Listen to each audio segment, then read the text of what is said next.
a nuvem o cobriu, a saber, a tenda do testemunho, e a tarde estava sobre o tabernáculo, uma aparência de fogo até a manhã. Assim era de contínuo, a nuvem o cobria, e de noite havia aparência de fogo.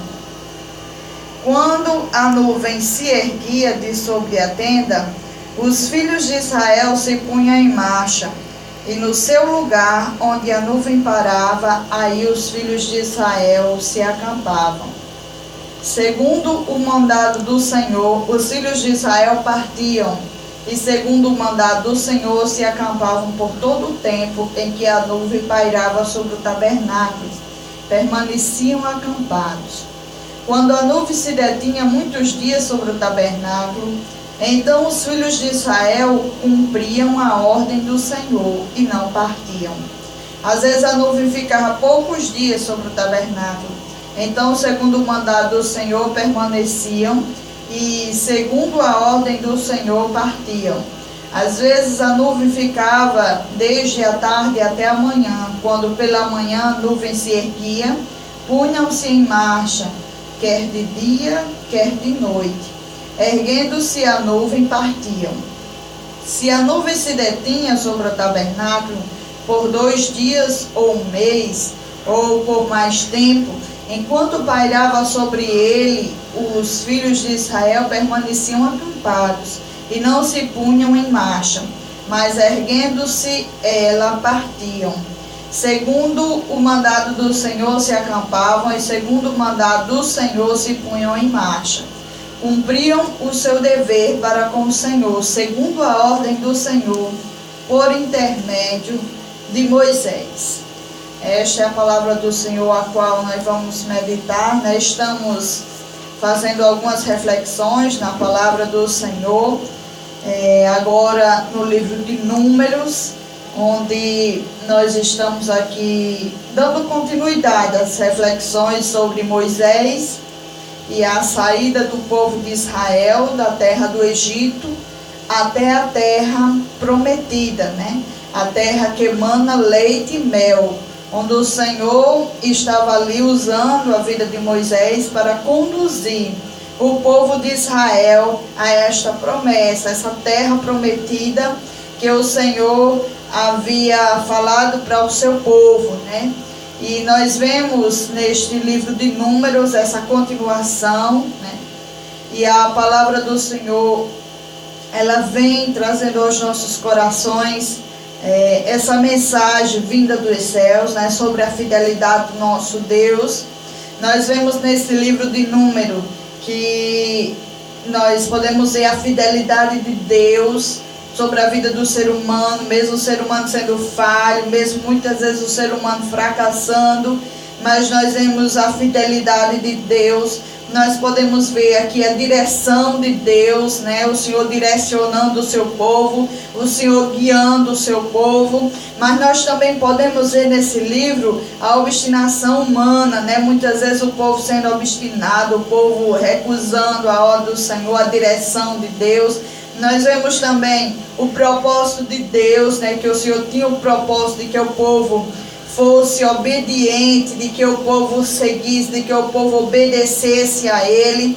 Mas nós também vemos aqui um povo desobediente.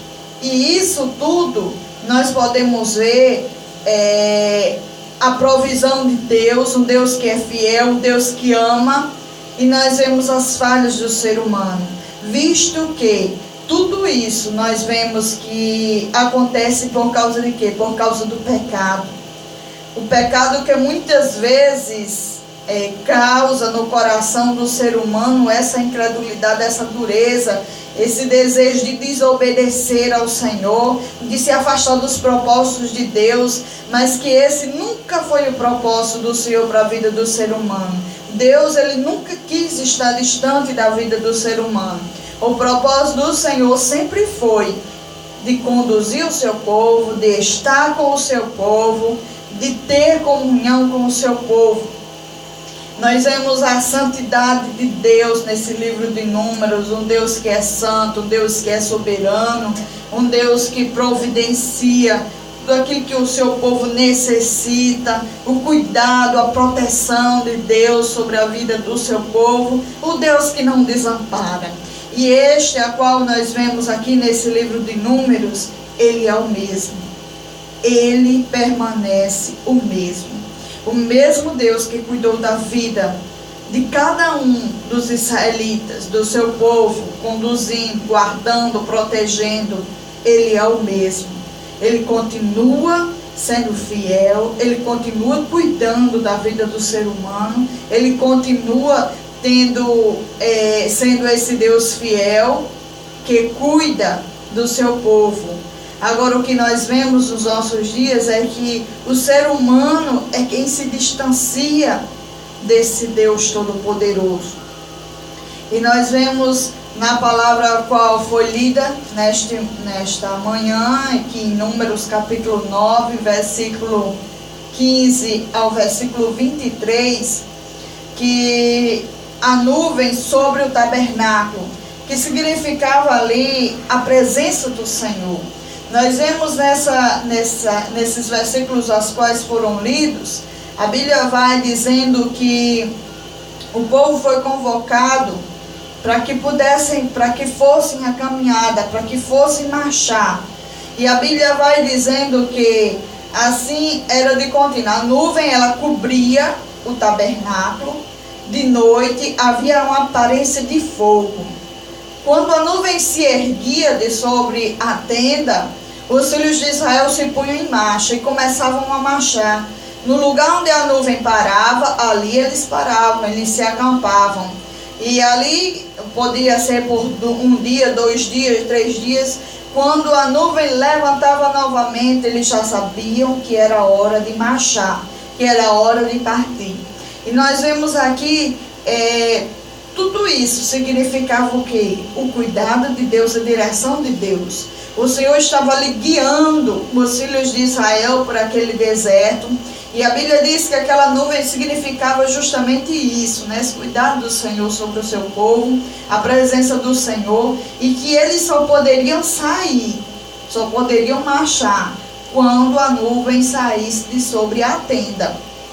E a Bíblia vai dizendo que ali era um sinal de obediência, que o povo precisava obedecer ao Senhor. Segundo o mandado do Senhor, os filhos de Israel partiam ou ficavam. E a Bíblia vai dizendo que aqueles que obedeciam, porque esse deve ser o desejo do coração do ser humano, obedecer ao Senhor sempre, em toda e qualquer ocasião, em toda e qualquer circunstância, devemos obedecer ao Senhor. Ainda que você não entenda, mas obedeça ao Senhor, obedeça a voz dele, obedeça a sua palavra, obedeça ao seu mandado. E aí a Bíblia vai dizendo que eles obedeceram. Quando a nuvem parava, eles ali se acampavam. Quando a nuvem saía, eles já sabiam que era hora de marchar, que era hora de partir. E ali eles levantavam e iam. E isso independente dos dias, se passasse um dia ou 2, assim eles tinham que obedecer ao Senhor. Segundo o mandado do Senhor, eles se acampavam, e segundo o mandado do Senhor, eles se punham em marcha. E nós sabemos que nos nossos dias acontece da mesma forma. O Senhor chamou o seu povo para marchar. O Senhor chamou o seu povo para caminhar. Mas não é caminhar sozinho, não é caminhar de qualquer forma, é caminhar segundo a sua direção, é caminhar na presença do Senhor, é caminhar obedecendo ao Senhor. A Bíblia vai dizendo que eles se punham a marchar, cumpriam o seu dever para com o Senhor, segundo a ordem do Senhor, por intermédio de Moisés, né? E ali eles obedeciam ao Senhor. A Bíblia vai dizendo que o Senhor disse a Moisés que fizesse, no capítulo 10, que Moisés fizesse 2 trombetas de prata. E ali Moisés fez para que pudesse convocar a congregação. Para a hora da partida, Moisés tocava a trombeta e ali toda a congregação se juntava à porta da tenda, né? para que pudessem ouvir o que Moisés haveria de falar. E ali tinha uma ordem dada pelo Senhor, segundo as vezes que seria tocado. Essa trombeta, ela tinha uma utilidade muito grande, essas trombetas. E a Bíblia vai dizendo que era também para convocar os príncipes, que eram os cabeças ali dos filhos de Israel, né? Quando tocassem, era para eles estarem ali presentes. Também era usada como para juntar a congregação. Também os filhos de Arão, os sacerdotes, eles tocariam a trombeta quando fossem também para uma guerra, quando a vossa terra saídes, diz a palavra do Senhor, quando a vossa terra saídes a peleja, quando eles saíssem para pelejar contra os opressores, contra os seus inimigos, eles tocariam a trombeta. E também para celebrar o Senhor, né? No dia de alegria, no dia das solenidades, das festas, eles iriam tocar estas trombetas para adorar o nome do Senhor, né? Este é o qual nós vemos e sabemos que é merecedor de toda honra, de toda glória. E cada vez que eles tocassem, seria para adorar o nome do Senhor. A Bíblia vai dizendo que eles saíam nessa marcha, obedeciam à voz do Senhor, obedeciam ao Senhor quando fossem para parar e quando fossem para marchar. E ali era tudo segundo a ordem do Senhor. Eles saíram nessa marcha 19 dias depois da data do censo. Nós vemos no primeiro capítulo de Números, onde foi feito o censo, que o Senhor mandou que Moisés ele fizesse um censo para saber a cada um dos filhos de Israel segundo as suas tribos. Nós vemos que tudo era muito bem organizado. A Bíblia vai dizendo que os primeiros que estavam ali à frente desta marcha era a tribo de Judá, Issacar, Zebulon. Atrás deles estavam Rúben, Simeão e Gade. E na terceira fila estava a tribo de Efraim, Manassés, Benjamim, e também a de Dan, Azé e Naftali, né? Os levitas, eles eram encarregados de levar e carregar a arca do Senhor, a arca que simbolizava a presença de Deus no meio do seu povo. Nós sabemos que hoje nós já não temos mais essa arca, porque nós temos o próprio Senhor no nosso meio, né? A Bíblia vai dizendo que onde houverem 2 ou 3 reunidos no nome do Senhor, Ele se faz presente. Mas nesse tempo eles carregavam essa arca, que simbolizava a presença de Deus, a proteção do Senhor sobre eles, simbolizava a presença do Senhor. E aí eles levavam essa arca. Os gersonitas e os meraritas, eles carregavam o tabernáculo. E os coatitas carregavam todas as coisas que haviam da mobília do tabernáculo. E assim era tudo com ordem, tudo com muita perfeição, porque o nosso Deus, Ele é perfeito em tudo que Ele fez, em tudo o que Ele faz.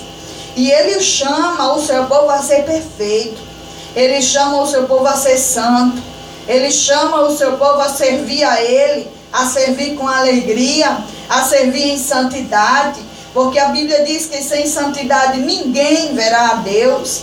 A Bíblia fala muito claro, de forma muito clara, que sem santidade ninguém verá a Deus. Mas a Bíblia também diz que o sangue de Jesus Cristo, seu Filho, Ele nos purifica de todo pecado, e nos limpa, e nos torna alvos mais do que a neve, retira todo o pecado, toda a sujeira do pecado, tudo aquilo que distancia o ser humano de Deus. O sangue de Jesus Cristo, Ele purifica, Ele nos santifica, retira tudo aquilo que não agrada ao Senhor. E por isso que nós podemos, através do sangue de Jesus, nós podemos ser santos, limpos, né? Porque santo não é apenas o que muitas pessoas imaginam, mas o Senhor chamou todo ser humano a ser santo, precisa ser santo, né? O ser humano, ele pode ser santo, Basta tão somente ele aceitar o Senhor Jesus, se arrepender dos seus pecados, confessar a Ele como único e suficiente Salvador e obedecer a sua voz, obedecer a sua palavra. Não há outra maneira de você ser santo. Você precisa obedecer ao Senhor. Precisamos, se quer ver o Senhor, porque a Bíblia diz que só verão o Senhor aqueles que são limpos de coração, aqueles que são santos. Então, é preciso obedecer ao Senhor. Tudo na palavra do Senhor nós vemos que o Senhor, em tudo, ele vinha moldando o seu povo, ensinando o seu povo, chamando o seu povo à obediência, à santidade. E ele permanece o mesmo. A Bíblia vai dizendo que eles se levantaram para a marcha naquele deserto, no deserto do Sinai, e estava ali nessa jornada, caminhando, marchando, segundo a ordem do Senhor, porque é assim que o Senhor chama o seu povo para marchar. Ele chama o seu povo para marchar, para se levantar. E aí a palavra do Senhor vai dizendo que tinha ali tudo na sua ordem, cada tribo vinha na sua ordem. E a palavra do Senhor, ela vem nos ensinando dessa forma.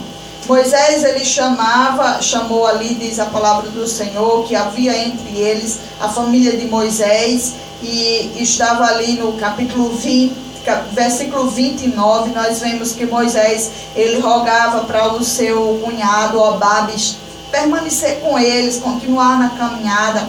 E a Bíblia vai dizendo que Obabe, que era cunhado de Moisés, ele resolveu voltar para a sua terra.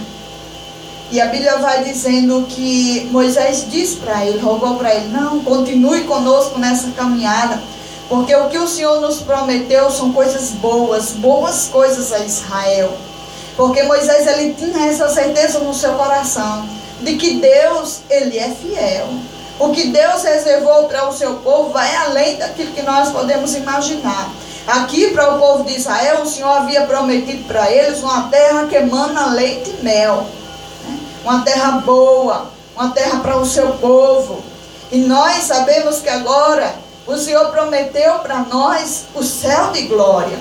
Essa é a nossa terra prometida, é a terra a qual nós esperamos, é o lugar que nós esperamos para que nós possamos morar, para que nós possamos passar nossa eternidade. Um lugar onde a Bíblia diz que não haverá choro, não haverá pranto, não haverá dor, não haverá luto, não haverá tristeza. Este lugar chama-se o céu. O céu, o lugar onde o nosso Deus está, o lugar onde o Senhor reina, o lugar onde nós haveremos de morar. E aí a palavra do Senhor vai dizendo que Moisés, ele disse, o Senhor prometeu boas coisas para Israel, que ele não fosse para a sua terra, mas que permanecesse com o povo de Israel. E a Bíblia diz que ele foi, e Moisés havia dito: se vieres conosco, faremos o mesmo bem que o Senhor a nós nos fizer. Mas ele partiu e foi para a sua terra. E nós vemos que o nosso Deus, ele é um Deus fiel naquilo que ele promete. E se o Senhor, ali o Senhor prometeu para o seu povo que quando eles saíssem da terra do Egito, era para eles irem para celebrar no deserto, mas eles tinham uma promessa do Senhor de ir a uma terra que emana leite e mel. E por isso eles estavam percorrendo, estavam marchando, estavam caminhando para que pudessem chegar a este lugar que o Senhor havia prometido. Mas lá eles não iriam chegar de qualquer forma. Eles precisavam ir na obediência ao Senhor. E isso deve ficar marcado na vida de todo ser humano, na vida de todo filho de Deus. Precisamos caminhar. Não pare, não desista. Continue na caminhada. Rumo à Nova Jerusalém, a terra que o Senhor nos preparou, o céu de glória.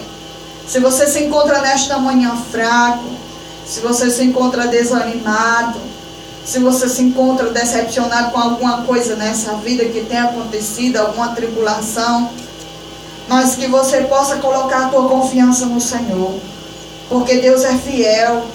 Um dia esta luta passará, um dia esta dificuldade vai passar, e você vai poder desfrutar da alegria de estar diante da presença de um Deus que é fiel, que cumpre com as suas promessas. Ele prometeu vida, e vida com abundância, mas Ele também prometeu para nós a maior bênção, que é a salvação da nossa alma, que é ir morar no céu com Ele, passar a eternidade. Então que você, meu amado irmão, minha irmã, permaneça firme com o Senhor. Não desista, não olhe para trás, não olhe para a terra do Egito. As coisas que para trás ficaram. Olhe para o Senhor, que os teus olhos estejam firmes no Senhor, para que você não deixe passar aquilo que o Senhor te prometeu, porque o nosso Deus, Ele é fiel. Que o Senhor te abençoe, que o Senhor te guarde a tua casa, a tua família,